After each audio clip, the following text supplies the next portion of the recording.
Today marks the first day that you can have your say on a proposed plan to build a huge solar panel park between Whitstable and Faversham. The £400 million project will be the biggest of its kind in the UK and could help to ease some of the demands on the national grid in the county and also reduce our carbon footprint. But not everyone is pleased with the plans. Now, it may not look like much at the moment, but the site to the right of me here in Graveney could, if plans go ahead, be the site of a solar panel farm that could provide power to more than 100,000 homes here in Kent.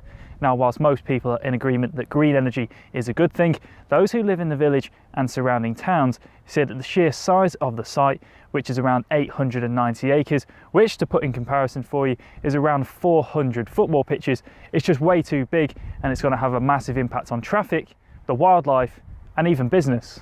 The response by some of the residents here is very, they're very worried. They're very worried what's going to have, the impact it's going to have on their lives.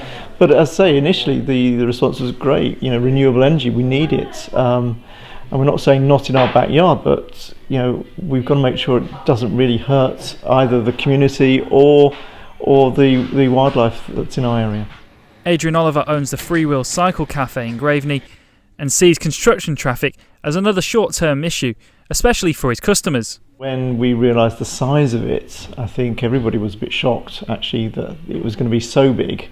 And obviously the concerns of the village are the construction traffic which we've just recovered from having the substation constructed in Graveney. Now we're having the solar park, and again it's so big, we're worried about the construction traffic.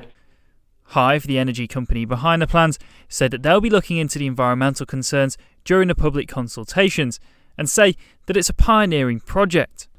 One supporter when the plans were first unveiled was Canterbury MP Rosie Duffield, who said that she was excited by the idea of the solar park. Renewable energy is fantastic and exciting. We don't want to use fossil fuels if at all possible in the future.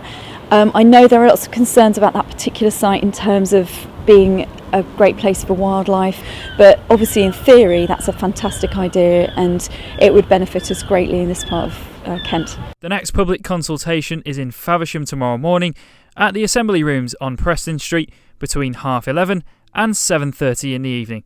Harry Peat for KMTV in Graveney.